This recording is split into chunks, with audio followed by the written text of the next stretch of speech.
We find out Saturday night, baby. The Mac is back, boys and girls. The Mac is back. I mean, what an electric card. And what a way to end it, dude. Electric main event, back and forth as long as it lasted. And yeah, I picked Max Holloway by first round KO, and he just went and did it. Brilliant performance by Max. No, the card was great. Main event we'll get to. I went 11-3 on picks. Could have done even better, but I picked with my rock hard cock for the Cortez fight. As I always will. I will never not pick Cortez. That's not even true. I genuinely did think she was going to win. But Wong Tong looked all right. We'll get to her in a minute. We're going to start with the main event. Conor McGregor versus Max Holloway. I mean, who does that to Conor McGregor, dude? Just an elite performance by Max. There's nothing to talk about here. Conor McGregor ran out there, threw a jumping roundhouse kick, as he always does. He loves that kick. That was one of his most, I guess, used kicks in his prime. He loved it. And he landed on his lead leg, on the right leg, tweaked it, instantly fell over.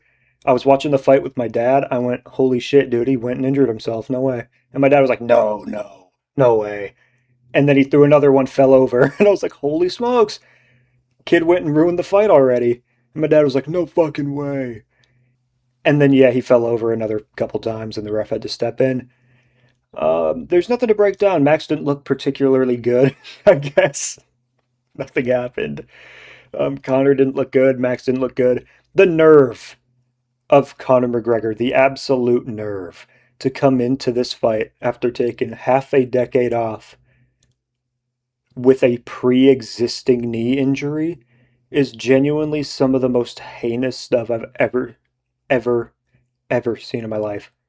How dare he, dude? He got so many people's hopes up with his "the Mac is back" and I'm not here for the money. I'm here because I have so much left to prove, and I came back for the love of the sport. He tricked people, not me. I said in my prediction video, the propaganda's not getting to me. I picked Max by round one KO. So I didn't think McGregor had a chance anyway, but like I wanted him to lose in a legitimate way. Um, but yeah, the Grapists went 1-1 on this card, so I guess good riddance. Not much to say in the main event. McGregor literally ran out there and insta-chinned his knee. This guy just has chinny legs, man. He's chinny to the legs. Now, the co-main event, this was... You know what? Actually, back up to the main event. I'm not done. I know I just said I wasn't convinced about Conor coming back, but this was just sad. This was disappointing. I didn't think he was going to win. I thought he had no chance, but I wanted to see him fight, dude. I wanted to see him fight. So it does blow, but I mean, the two winners in the co-main and main event took zero damage. They should just fight each other next week. Co-main event, Paddy versus Benoit Saint-Denis. This was a very split fight on YouTube, on Twitter. A lot of people on the Benoit side. I picked Paddy. I thought Paddy had a perfect style to deal with Benoit, and he did. But I mean, my God, how do you you couldn't write it more obvious than this? Benoit shooting directly into a fucking front choke, like we all knew he would. Everyone picking Benoit knew that was going to happen. They just hoped it wouldn't be the end of the fight, and unfortunately for those morons, it was. Thank you, Paddy. You made me look like a genius. Again, not much to break down. As you can see, it ended in less than 1 minute. Paddy kind of got hit early. Benoit shot from super far away.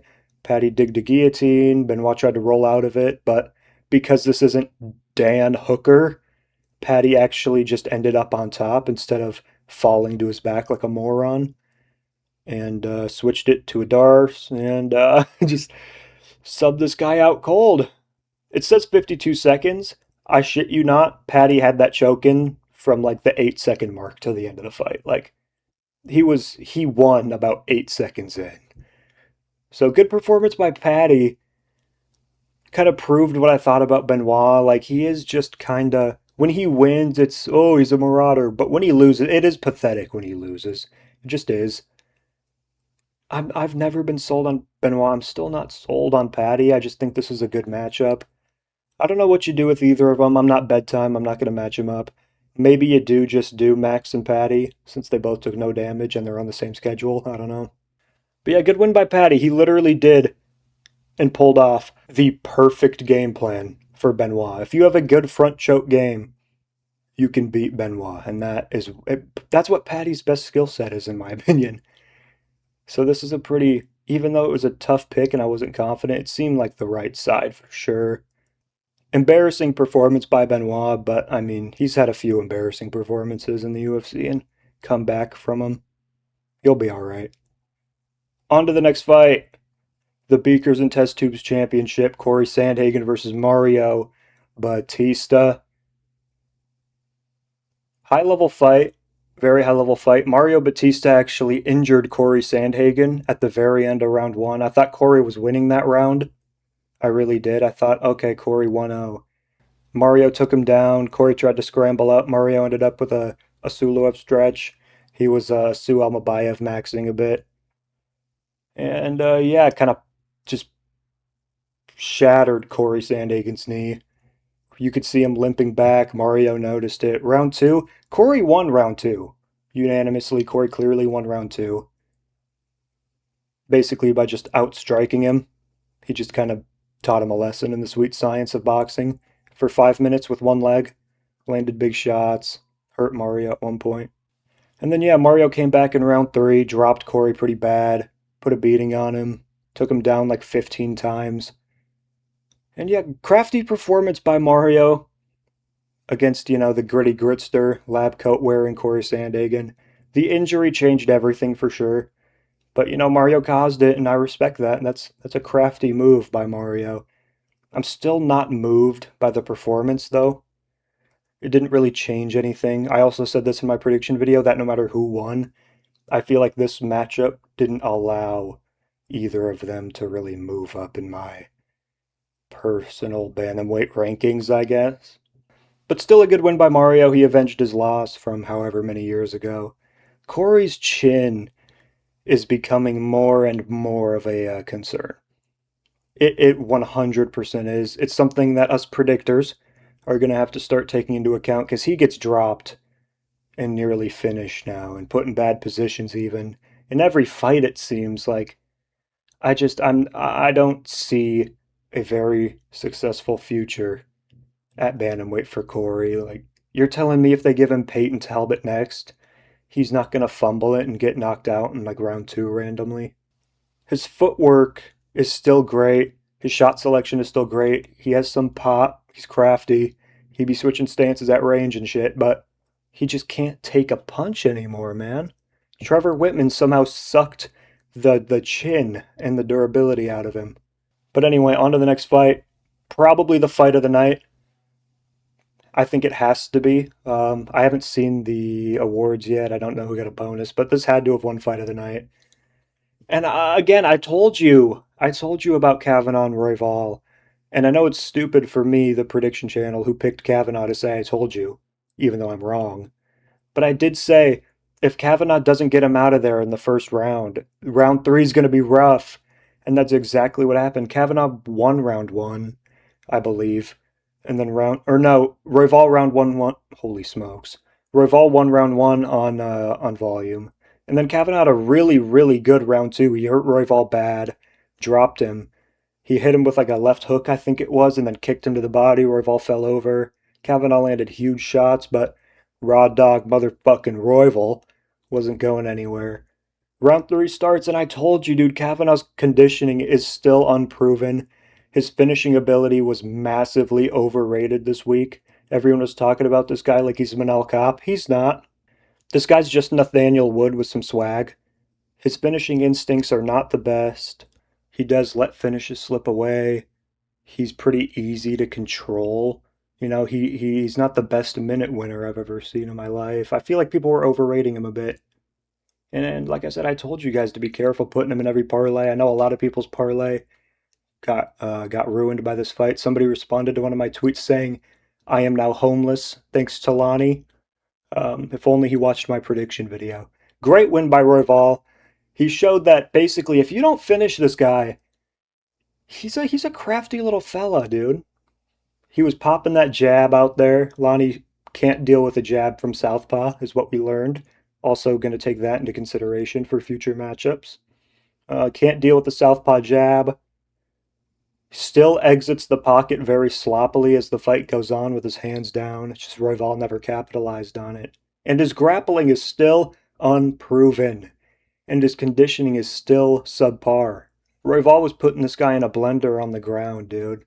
And I know Royval's a really, really, really good grappler, but the elite flyweights, they just don't struggle with it this much, I feel like. The best of the best just don't. Kavanagh's still young, a lot of time to improve, but I think he needs to take some time off, dude. I don't want to see this guy fight again this year. I think maybe he just holds out until like next March for the UK card or something like that. I feel like that might be the move. Just let your body heal. You're a young guy. Work on that takedown defense. Work on getting back up safely. Work on shot selection, moving your head. Because he is a great athlete. This guy is one of the best athletes at flyweight. Super fast, super dynamic, but he's just very incomplete. Great performance by Royval. Don't know what you do with him now, but the guy's still a top 5 flyweight in the world. This guy's crafty, man.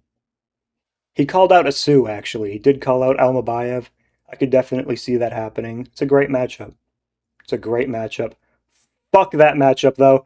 My fucking guy. King Green, dude. Oh, I just think Terrence McKinney's gonna get him, man. Oh, King Green fights with his hands by his cock and balls. Yeah, his gigantic cock and balls, dude. This guy Green is such a fucking demon. McKinney, dude. The slightest bit of adversity and he just folds. Just like I fucking knew. I need to relax. I need to calm down. Nobody who hangs out with Jaden Cable is gonna beat me. That's what King Green said. But yeah, King Green gets him out of there in the first... Holy smokes. But yeah, King Green gets him out of there in the first round, just like I said he would. And also, how about we start calling him King? I know everyone's like, I'm not calling you King. I'm calling you Bobby. I'm calling you Robert. You're Bob. I think he's earned the name King. I really do. I think he's earned it. This guy's on a 4-fight win streak at the age of 55 at lightweight. He's unironically a top 15 lightweight in the world. It's genuinely insane what he's doing. And he's finishing these people. Not that finishing McKinney is hard, but getting out of the first round with McKinney is hard, dude. He'll do this to a lot of people. And McKinney got good position. He flattened Green out a few times, landed huge shots. I even thought the fight might be over at some points, and he chased a rear naked at some point. He got mount. He was pounding Green. Green was cut open instantly, and then McKinney got cut open instantly. They were going to war. But McKinney couldn't land clean on him because no one can. It's very hard. It's easier said than done. You would think that a guy who stands there flat-footed in front of you with his hands down, you can hit him, dude, but he's a crafty guy. And this bottom-of-the-barrel cretin in Terrence McKinney, he's just not good enough. But yeah, McKinney was on top, beating the shit out of him. Green eventually gets up, and you can instantly tell. McKinney's just like, fuck. It's the end of the round, there's like 20 seconds left. Green lands, couple shots, shot to the body, teeps the body, right hook to the body, right in between the arms, dude. Right through the elbow, basically. And McKinney goes down, Green, couple shots, 1 second left in round 1. Get him out of there, dude. He got him out of there. And I got up and ran around cheering with glee, calling McKinney a quitter. I went, yeah, fucking yeah, right, dude, accept that fucking fight, pussy. That's what I fucking thought. Yeah. Great win by Green. He's gonna get chinned eventually. Like, it is an inevitability. How good is Drew Dober? Now, the main event of the prelims, the main prelim, Whitaker versus Krylov. Great performance by Whitaker, honestly. He took advantage of the weakness of Krylov, which is Krylov runs into elbow range on one leg. And I was very surprised that nobody was talking about this except me. Krylov's entries are really, really bad. And Whitaker's whole game is blitzing in on you when you're out of position. So yeah, I picked Whitaker. Wasn't super confident in it, but dude, he made it look easy. He got hit a few times, but for the most part it was smooth sailing, dude. And he didn't even kick. He landed one head kick at the end of one round. But other than that, dude, he was just blitzing in 1-2. 1-2. Overhand as Krylov came in on one leg like a moron. Whitaker's power is still nothing special. Anyone with power gets this guy Krylov out of there in a round. If Whitaker had power, Krylov would have been out of there in the first minute. Also, commentary on this fight. I haven't talked about commentary yet. What the hell were they doing? The nerve of Joe Rogan while he's sitting next to an extra large Malteser in Daniel Cormier to be fat shaming Robert Whitaker the entire fight. I mean, he's just jiggling out there. He has a lot of excess fat on him. He doesn't look great. And why does he keep kicking himself in the calf? What is he doing? You're a brain dead fucking moron, right? Though, like you're a dumb fuck, and I hate you, Joe. Whitaker looked good. Yeah, sure, he's a little tubby. But, like, not really. He still had visible abs, dude. He just had some back fat on him. God forbid. But yeah, Whitaker stays out of the Brazilian 10, that elite VIP section of the UFC. And yeah, Krylov gets sent home with a broken jaw.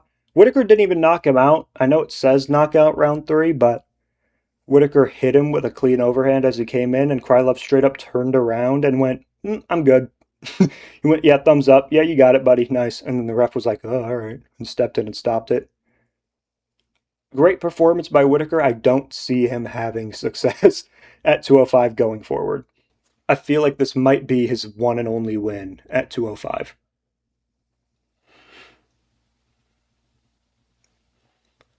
But like I said, I'm not bedtime. I'm not making fights. What's the question? No, we're going to wait until Tuesday. We'll find that out Tuesday. On to the next one. Gable Steveson.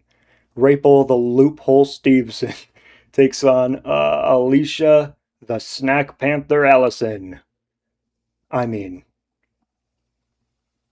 don't get it twisted, dude. I know it says Gable round 1 KO, and everyone was like, oh yeah, obviously that was going to happen. He looked like shit. He stinks of shit. He was failing takedowns on 5-2 Alicia Ellison, dude. Olympic fucking D1 this, D1 that. Oh, best wrestler I've ever seen, best prospect ever. He couldn't take down Alicia Ellison. He tried multiple times, couldn't do it. And he was getting pieced up a bit, dude. His entries are shit. He just runs at you with his punches. His kicks are good. He kind of stole them all from John Jones. He throws the teeps. He was doing the stomps. But not an inspiring performance. If he fights Hokett next, he obviously gets chinned. But he is only 4-0. Maybe he'll get better and better and better. I guess we'll see. Heavyweight has a lot of bottom of the barrel talent that they can give him. You know what I mean? It's not like they have to give him Hokett next, but yeah, Gable better lower his fucking tone when he speaks about the elites of heavyweight after that performance, man. Nothing to talk about. Alicia Ellison might be the worst fighter on the roster, and Gable still managed to look pretty mid. So yeah, I don't want to talk about him anymore. He angers me. Garbrandt Yanez. Another fight I got right. Everyone was on Yanez. Pretty obvious. Cody Garbrandt's approaching the Brazilian 10. And, yeah, just classic Cody things, getting chinned in round 1. Yanez landed a nasty fucking, like, 5-piece combo on him to finish him off. Pause. And, you know, Yanez is a cool-ass dude. He's a good boxer. He's very limited. You know what I mean? I bet he still can't check a low kick.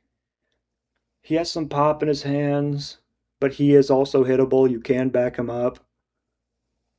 And everyone knew how this fight was going to end, dude. Nobody had any faith in Garbrandt, because how could they anymore? Garbrandt, please retire. I don't know what's next for you, bud. It's just getting sad at this point. Because, to put it, if I had to sum that fight up in one word, it would be sad. Right now, the first fight of the prelims, Luke Riley, Kai Kamaka. I picked Riley by decision here. I thought Kai Kamaka's Islander chin would hold up. And to be fair, it did. He got stopped standing. But Luke Riley's just dangerous, man. He does have power. And he was going towards a KO. I do think it was early. I know that's like a casual take. I've been seeing on Twitter, everyone like, if you think that stoppage was early, because Rogan thought it was early. Everyone was like, "You're a fucking idiot." But I don't know. I didn't like it. The ref literally had to pry Luke Riley off of Kamaka because Kamaka was holding on to him in the clinch. Like, Kamaka was there, dude. I think he was fine. Let Luke Riley just put him down one more time. It was going to happen, probably. And yeah, Kai Kamaka's tough, but Luke Riley hits hard as shit. A good grappler is going to beat him one day. And he is susceptible to low kicks. Like, I think I have a good read on Luke Riley now. But lad, he's pretty cool, isn't he? I like him. I think he's cool. But definitely has a ceiling in the sport, and it's not a particularly high one, in my opinion. Main event of the early prelims, Tracy Cortez versus Wong Tong. Wong Tong wins. I'm not talking about it. Let me cope. Now, DP, the black DP, or I guess the other black DP other than Dustin Poirier, versus Cesar Almeida. Another underdog I kind of wanted to pick in Cesar Almeida. Thank God I didn't.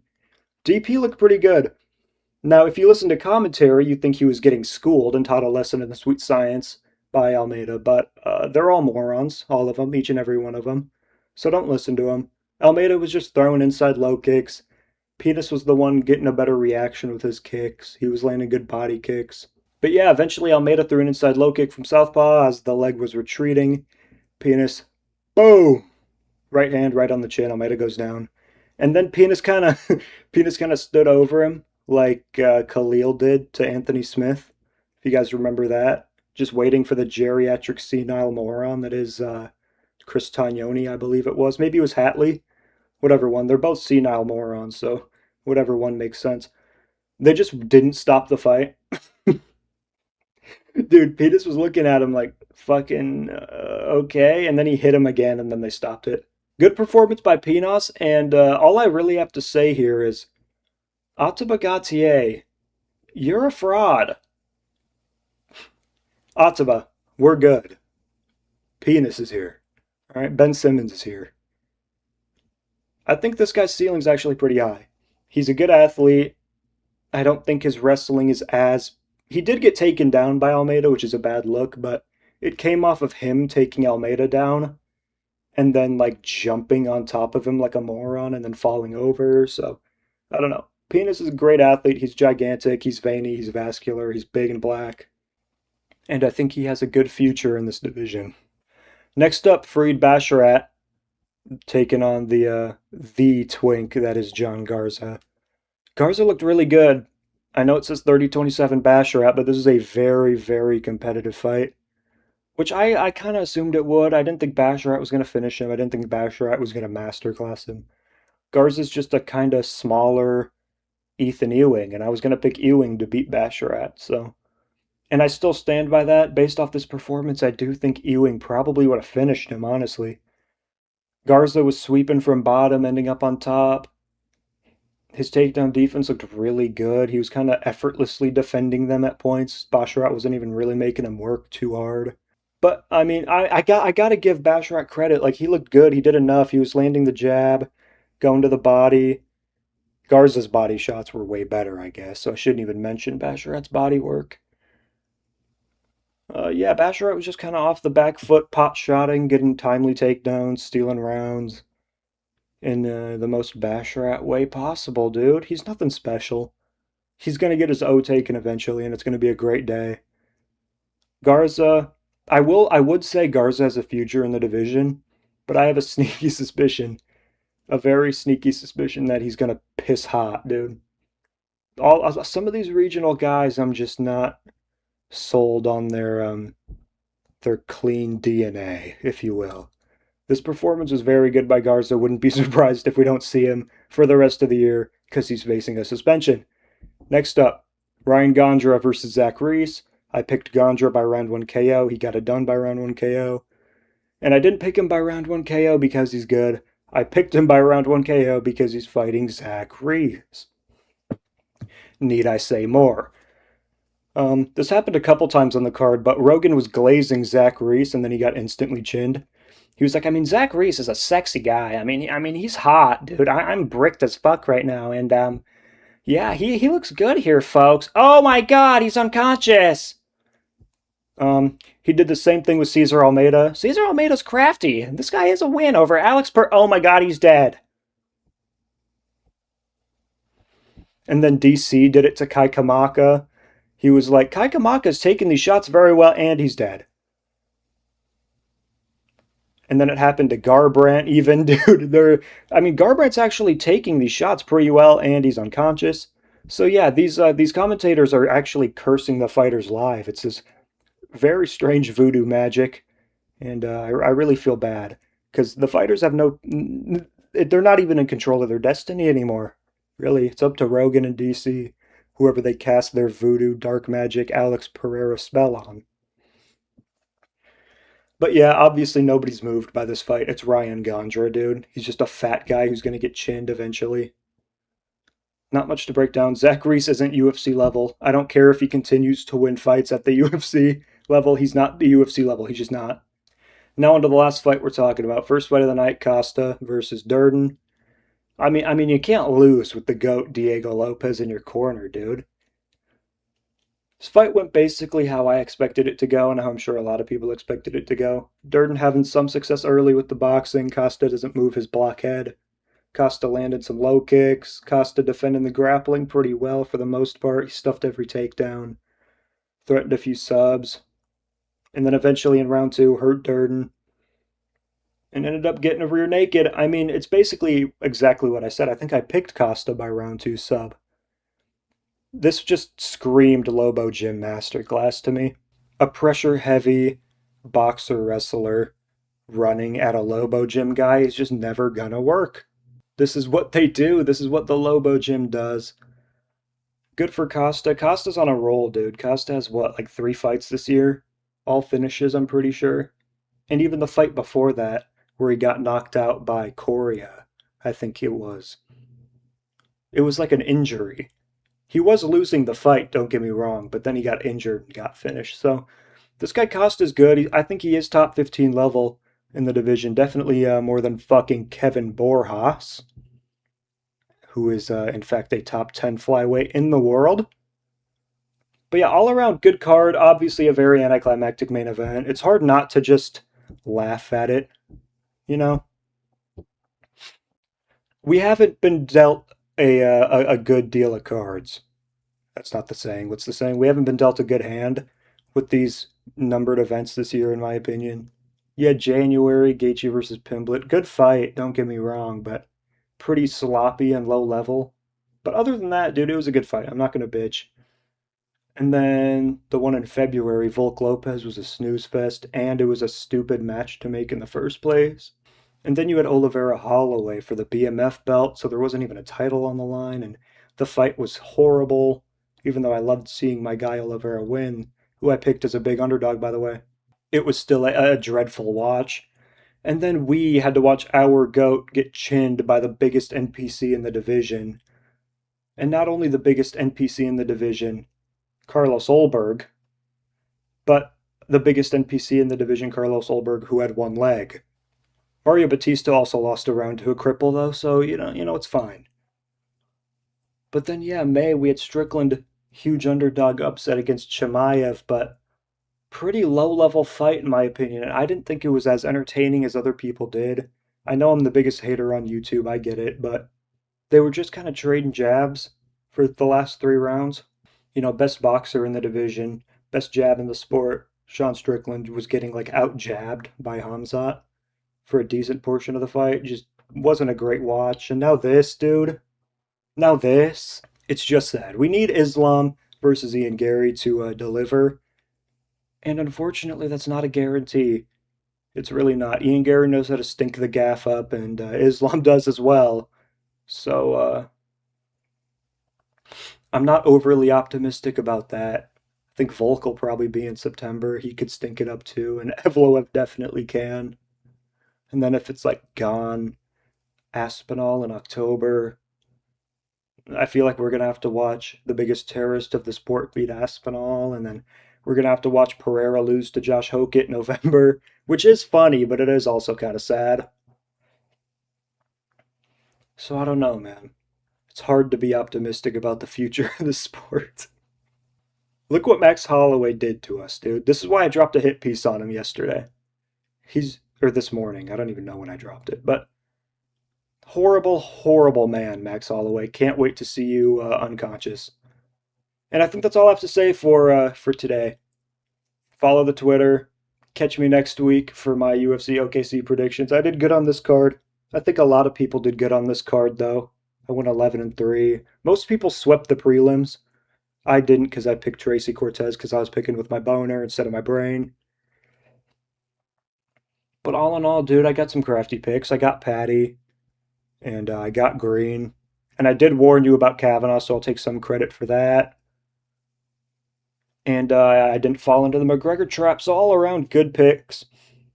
And yeah, I'll see y'all next week for UFC Battle of Africa. Dunkus versus Usman.